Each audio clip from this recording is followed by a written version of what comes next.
Hey, whoa, it's a Tuesday. I'm Dominic D'Angelo of AdFreeShows.com, Podcast Heat, and SEScoops.com too. I'm here with Mr. Robert Karplis. He's back. WE Creative _ish. Robert, good to see you. Hope you had a great birthday weekend. Happy belated birthday to you. And I hope New York brought you all the good cheer you needed.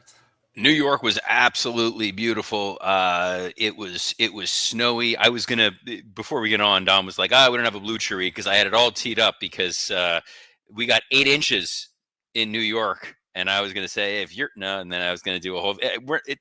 It's the end of the year. It's holiday time. You got to keep it clean for the end of the year. We'll say hi to the folks joining us.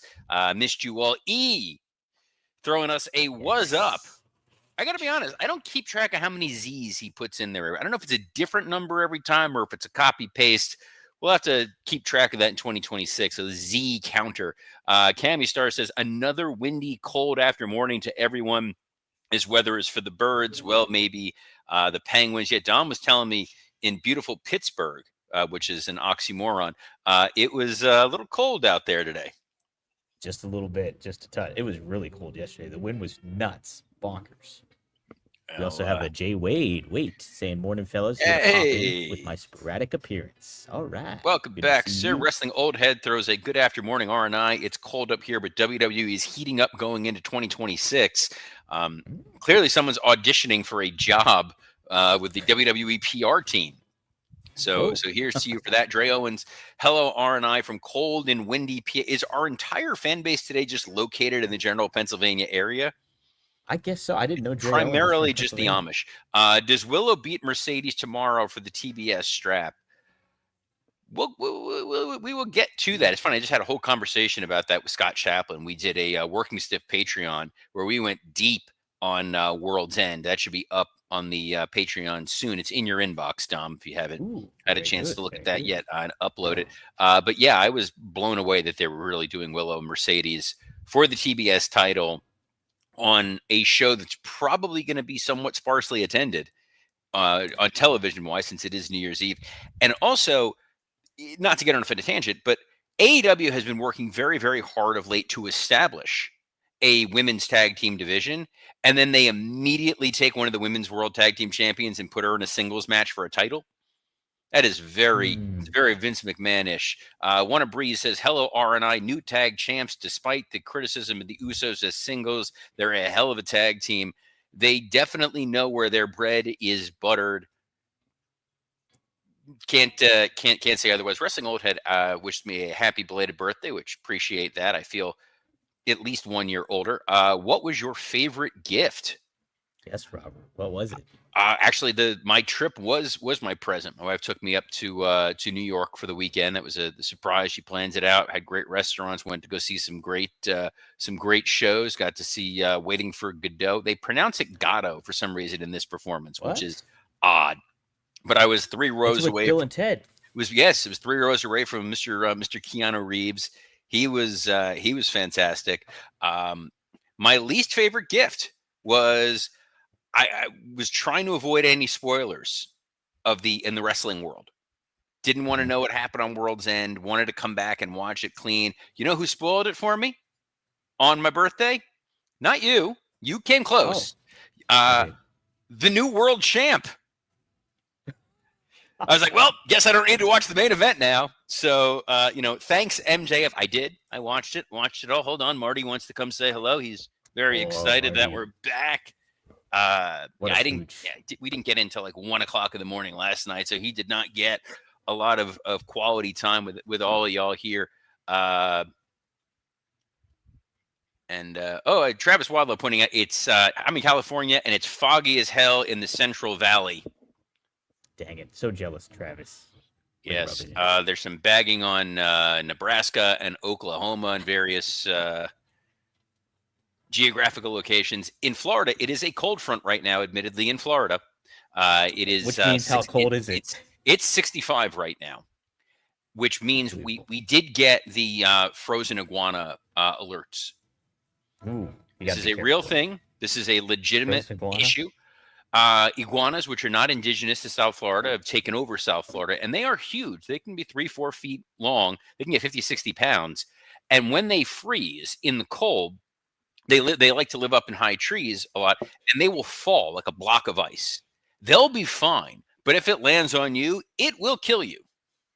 Oh, So we constantly have to be alerted about watching for falling iguanas. They look like they're dead, they're not, but they will absolutely squash you like an Eddie Kingston pre-show match. that's unbelievable. All right, Robert. Before we get to it, I guess let's talk. I want to get your thoughts on at World's End, what you thought of it as a pay per view, and the big happenings that went on. So, admittedly, just spent an hour and a half talking about it in depth. So, I'm going to give sort of the somewhat Cliff's Notes Yeah. version. So, I know we want to get to Raw. They tried. They tried to craft a pay per view that was going to have some storylines and some moments. I don't understand a lot of the decision making that ultimately wound up happening on that pay per view. The way they laid it out did not do them any favors. And Chicago is admittedly one of the hottest crowds in the world. They're sort of an idiot proof building. No matter where you run, when I ran with a company whose name we no longer will ever mention, they were white hot for those shows that we would put on. I mean, packed to the rafters, bell to bell, nonstop. AEW found a way to pretty strongly extinguish that audience. I get that you needed to have your 2 Continental Classic prelim matches in the beginning because you needed to let those guys get a chance to kind of catch their breath a little bit. Having Okada go 20 minutes or 17 minutes and change, and Moxley going 20 minutes. I get it. They needed a breather. Narratively, storyline wise, very, very brief. What I thought they were going with this and where they ultimately went with this did not make a lot of sense. It felt like the setup was there and then they whiffed. So you have Okada going over to Keshta through the utilization of the screwdriver, which makes you wonder, did Don Callis plant the screwdriver? Was he in on it? Was he part of it? Which is what I think we predicted when we talked World's End last week, that the idea was going to be the intrigue of can Takeshita trust Okada? Okada not putting the screwdriver back where it was supposed to go. So when Fletcher went for it, it wasn't there. And Moxley got the win over Fletcher was intriguing because then the other question is, did Okada mess up in putting the screwdriver in the wrong spot, or was it intentional because he didn't want to have to face Kyle Fletcher in the finals? Further intrigue. It would have made more sense for Okada to ultimately win and celebrate this win standing next to 2 guys in Takeshita and Kyle Fletcher who don't trust him, as Don Callis is trying to keep the Don Callis family together. At the same time, Moxley delivering the, it was a hell of a thing. We did this for the fans. And then the rest of the Death Riders, who lost in their match, being hypocrites and descending on and destroying babyface Jon Moxley, with Renee standing 3 feet away. You've got a minted main event babyface in Jon Moxley. You've got a killer heel faction in the Death Riders again. You then got what's going on with the Don Callis family and their 92 members. And also, lastly, it would make the unified title situation not feel completely worthless. We unified the titles to never do anything with them, just to split them up again. And oh, by the way, beating Okada going into Wrestle Kingdom, where he's going to be facing Tanahashi in Tanahashi's last match. Yeah. Yeah. So is the international title, is that a thing now again? The international title is a thing. The continental title is a thing. Max is world champion, which is tremendous, but it's like, where do we go from here? I don't see a lot of immediately interesting or exciting avenues. And there was so much filler on that pay-per-view. It was like back-to-back great matches for the Continental Classic. I feel like Scott Chaplin talking about how great the Continental Classic was. But then a men's tag team title match where we just saw the match on TV. So we had the pay-per-view rematch with a somewhat thrown together tag team of Juice Robinson and Austin Gunn. I get that they're in the same stable, but it's kind of like, all due respect to your former co-host, it's Road Dogg and X-Pac as opposed to the New Age Outlaws. Sure. You're not going to be as excited about it. And then the women's tag team title match, which was not doing them any favors, a Darby Gabe Kid match that, for all of the storyline going into it of these guys hating each other, it was just a match that ended with a fluke roll-up. I was like, huh? And then the Mixed Nuts match. I get that it was funny where it's like, they're married and now they're wrestling, but like, find something better for all those folks to do. The Or don't Statlander put them on match, I the thought, show. what? Or don't put them on the show for right now. Well, I mean, the pre-show had Jurassic Express and Jet Speed versus The Demand and Josh Alexander. That feels like a Dynamite main event right there. Yeah. So It's great. a lot of odd decisions. I don't think it's controversial to say it was a somewhat underwhelming pay-per-view, but MJF is our world champion again, so maybe the ends justify the means. That could be very much it. We'll have to preview that tomorrow. Dre Owens asks, Owen, did the Hurt Syndicate just vanish? I found out subsequently Bobby Lashley is injured. Yes. But AEW does not do a great job of explaining when someone's injured or not. I was confused because I saw Mascara Dorada teamed up with Bandito on the pre-show, and there was no Brody King. So my first thought is Brody King injured? Like, the best thing you can hope with the AEW booking is if someone's not on TV for a long time, it's because they're injured and not Tony forgot they exist. Right. Speaking of injured, real quick, I did cover the that newsworthy spot that Kyle Fletcher and Moxley did, that exploder suplex off the top rope yesterday. Do you have any thoughts on that? Because William Regal expressed some for sure, and then Kenny replied to him, back to it, and it was pretty a diplomatic response by Kenny, considering he works for AEW. But what do you think about any of that, Robert? Well, why don't you get into, I guess, a little bit of what, unless you covered it yesterday, what Regal said and Kenny's response and Piper Niven's I did cover response. I only covered Regal's response. I did not cover Kenny. So this is what Kenny had to say about it all too. Here it is. I'll pull it up on X here. Kenny happened to say, regardless of timing or perceived intent, the general message from Mr. Regal remains a positive one. Tribalism, whataboutism, and other isms aren't needed here. Safety often takes a back seat when a wrestler is locked in and actively chasing the dragon. We all sometimes need a voice from afar to tether us back to reality and tell us the risks have consequences. He also goes on to say, I look at this all as great food for thought, something to always be cognizant of. It should be about making it a competition. Thank you, Mr. Regal. So I thought it was a good response on Kenny's part, for sure. But we did cover. I know. Piper Niven kind of said something along the lines of, "You do need to be safe and smart, especially when you're doing anything involving your head and neck." Yeah, there are ways to take bumps that are safer than others, and at the end of the day, it does not improve my enjoyment watching somebody almost actually die within wrestling. Right. And it's the, not to be cornet, but it is that idea of, if you are a good storyteller in the ring, you can do this without hurting yourself or hurting someone else. I know Bret Hart, I invoked his name and I was like worried like he's going to appear behind me. Well, you are dressed in pink and black, so you may be the hitman in disguise. Yes.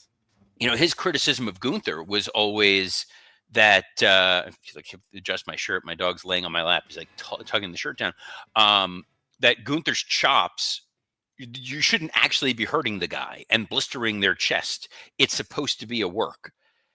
Some of the best wrestling matches are going to be matches where the guys are completely safe and well protected at all times.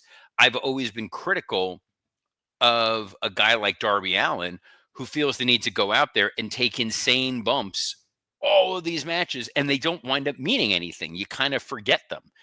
If you sat and talked to Mick Foley's the first to tell you, yeah, I took some of those bumps because I was just trying to get noticed, but now my body is really feeling it. I am concerned about where they're physically going to be. And Kenny Omega is a guy who, since the inception of AEW, we've been waiting for him to step up and be the face of that company.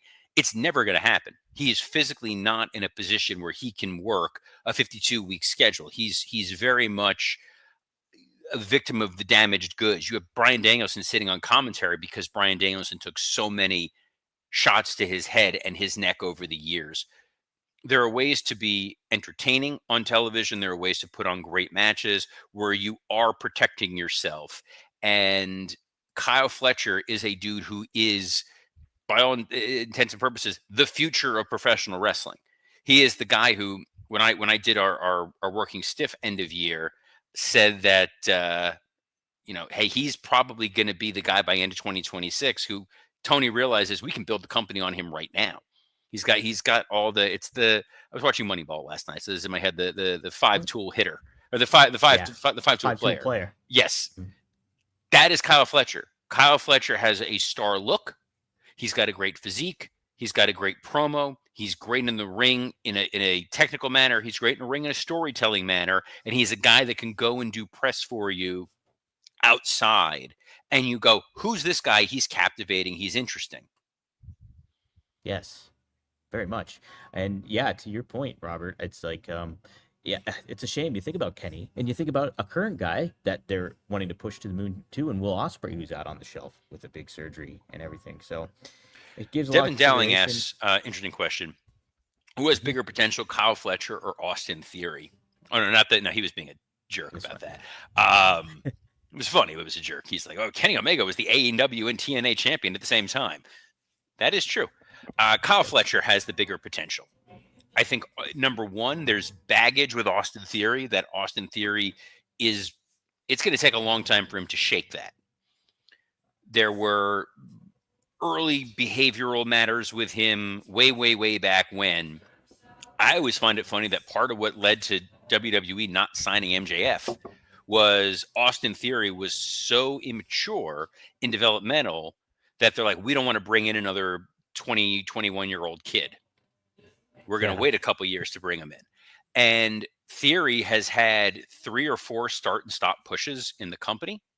This is his second go around in a stable indirectly involving Seth Rollins. He was identified as the chosen one by Vince McMahon.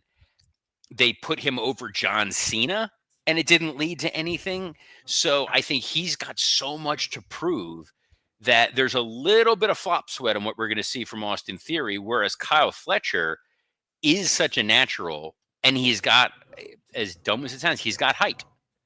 And that's does. always going to make you feel like a big deal. The thing they have to resist with Fletcher is the Randy Orton problem of if the crowd starts cheering for him, that dude is not a babyface. He is an absolute, you want to see him get punched in his nose heel. He's got that bully like face kind of heel, that He's got the classic bully 80s face, and bully J.W. face Walter correctly points out that Austin Theory has the golden egg, which I always bring up True. as one of the dumbest things WWE ever did. Wow. It was funny, promotional, whatever. But Theory, I don't remember if I said this on here, Working Stiff. I said the issue with Theory is Siri thought I was talking to her, so she turned on. He's Sammy Guevara to me, in that you've given this guy numerous opportunities, numerous chances, numerous pushes. He's never been bad, but there have been so many extenuating circumstances that have sort of derailed things. Well, last night for Theory, that was an all right kind of ease into the vision kind of thing, but there's definitely he needs a little bit more going on there. I think, from a delivery standpoint, from a facial standpoint, I don't think he really conveyed anything that was really ooh, can't wait to see Austin Theory and what this new iteration of him is like. I don't think it started off on the right foot necessarily with this. He But what looks do you? like Danny Garcia, and as a member of the Vision, he feels like the Danny Garcia of that group right now. Mhm. I loved Heyman's opening promo on Raw. Me too. I love this idea of you are looking at the future of the main event of WrestleMania. And I think he's right. I think for I do sure too. Braun Breaker is a guy who's going to main event of WrestleMania. I think given this is TKO, there is no way in the world Logan Paul will not main event to WrestleMania at some point in time. One of these 2 nights. Hmm. They'll find a way to put him on there. Bronson Reed is absolutely a guy who could wind up in a main event spot on Mania. And then there's Theory.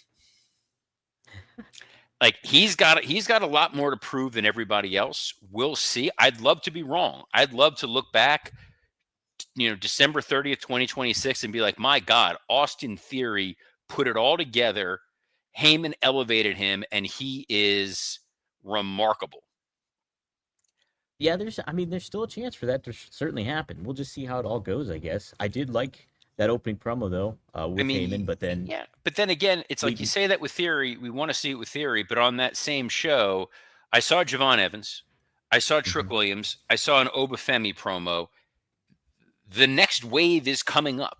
Braun Breaker's Yes. promo of, yeah, it was kind of like, I'm going to take the shot at the internet and I'm going to take the shot at the people in the back and be like, well, y'all say I'm the future. I'm not the future. I'm the present. I'm the guy right now, and I'm not going to wait. And like, let's go. We'll see. Yeah, we will indeed. Wrestling Old I Head did like that asks, oh, exchange. sorry. He goes, No, that's okay. he said, would you pull the trigger on Breaker on January 5th? No. You would. No, because it then becomes who's taking the title off of Braun Breaker going into WrestleMania. Yeah, or you have a lame duck challenger. It's like you're kind of stuck in that position at that point too. Honestly, if this is the wildest prediction that I will make, and I'm not really thinking this all the way through, Hmm. you wind up in some sort of situation where there is a non-finish, mass chaos. Something occurs where the title needs to be held up, and the winner of the Royal Rumble wins the world title. Hmm. Oh, Something that's where okay. it's there, something totally egregious and horrible happens where Punk not only is stripped of the title, but you're risking suspension.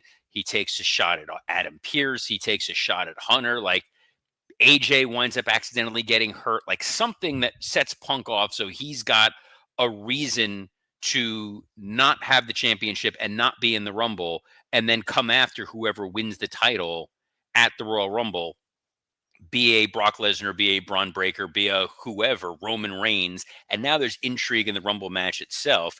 And it does take this pressure off a little bit. I think you need a little bit of time to get to Braun Breaker. Braun Breaker winning the world title feels like something we'll see by SummerSlam. Yeah, I think so. I think at the very least we'd probably see him by SummerSlam. But I wouldn't be against it if they position in the right manner and they have it. If they just punt Punk and Breaker till WrestleMania, if you get intriguing and you give it like I don't know, you have to have a big hook for it to make it last that long. But I think there's maybe some potential because of that promo. I enjoyed their exchange last night a lot. I I did. enjoyed the exchange. I enjoyed the promo. It does feel like it's a lot very quickly. You went from, Mhm. boy, I can't wait to see Braun Breaker on the main roster, to now the dude's going to be main eventing WrestleMania as world champion. Yeah, yeah, It's pretty close. Warner Breeze suggests two Charles Robinsons. I don't know if Flair's available. it's good. That's a good point. Uh, as far as Raw goes, Robert, we had a follow up with Gunther. He took on our truth, took out our truth. Are you liking how they're handling Braun? Right, I'm not Braun, but Gunther right now. I'm not. This was a great build. I can't wait to see Gunther and John Cena after what we just saw him do to his friend Arch. Oh no, that already happened. Darn it. Yes, yes. Yeah. We went in reverse order here. This was fine. This kept the heat on Gunther. This was an easy match. This was a last Raw of 2025 kind of vibe to it. Totally fine. This is how they're going to use our truth. I'm sure he'd rather have the paycheck than not. Sure. Yep.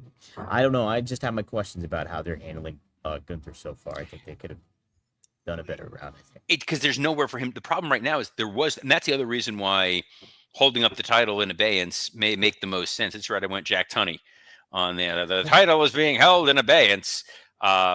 Because if you have Gunther and Roman and Braun Breaker and Brock Lesnar and Drew McIntyre, all these somewhat directionless guys going into the Royal Rumble Mhm. to go win the world title, Jey Uso, like, wow, that's interesting. Maybe it's AJ Styles. I'm going to win the Rumble so I can, main event my last WrestleMania. Like, there's a way to tell a bunch of compelling stories versus I'm going to win the Rumble to face someone.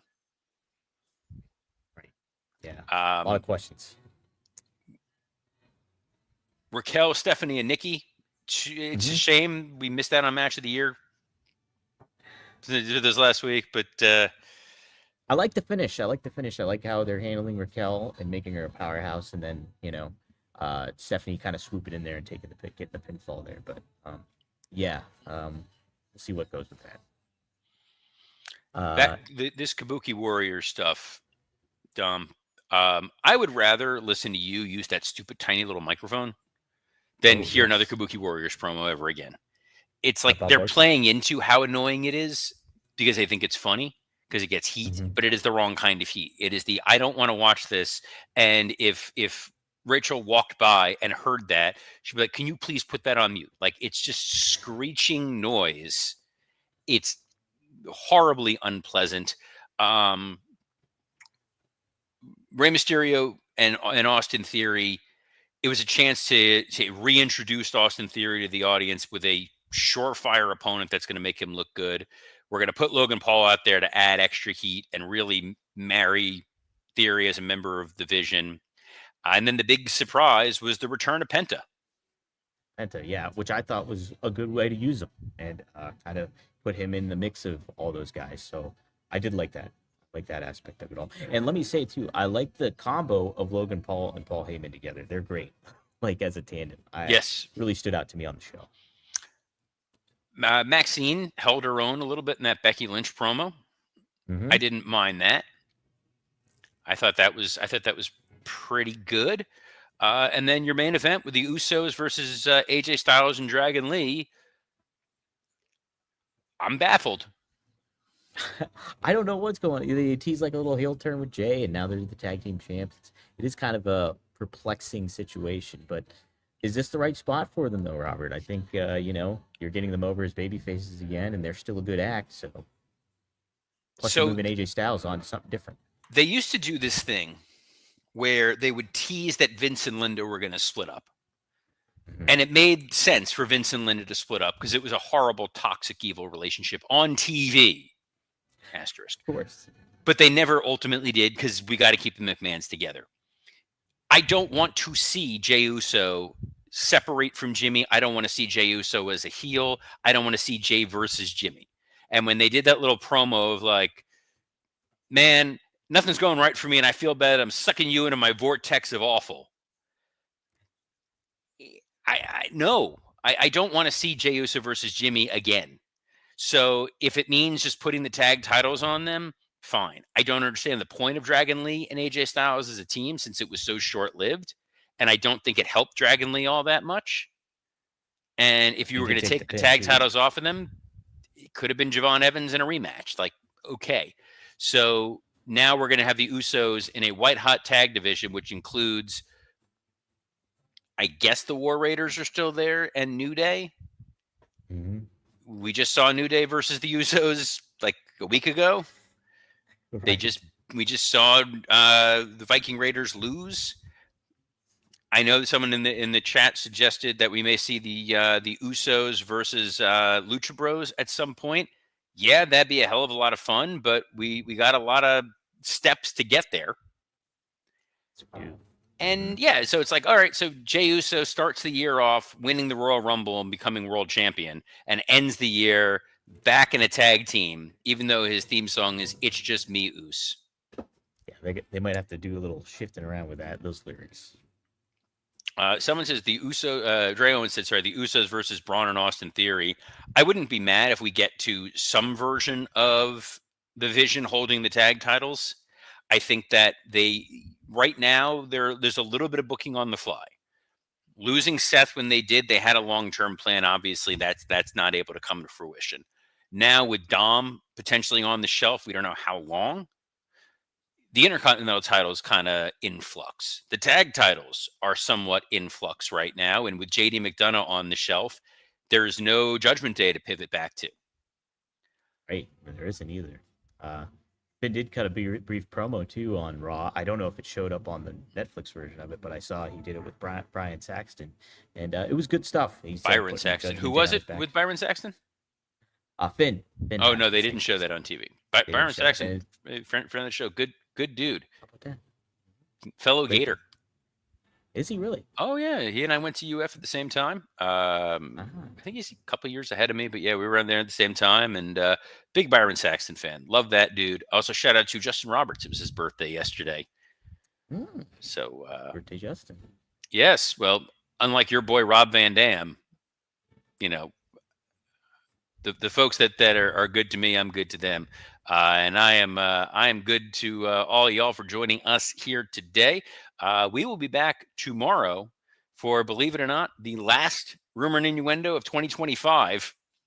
Jeez. I know, Okay. what a spoiler. But we'll be back at noon Eastern on a plethora of platforms, including the WW_Creative_ISHX account, the @Dominic D'Angelo X account, the @SE Scoops X account, and on YouTube on Rumor and Innuendo Podcast Heat and ad-free shows. So on behalf of the second person who spoiled the AEW pay-per-view for me, Dominic D'Angelo, I'm Robert Karpelis. Best of luck in your future endeavors. Me and MJF, we're best buds, man. Shh.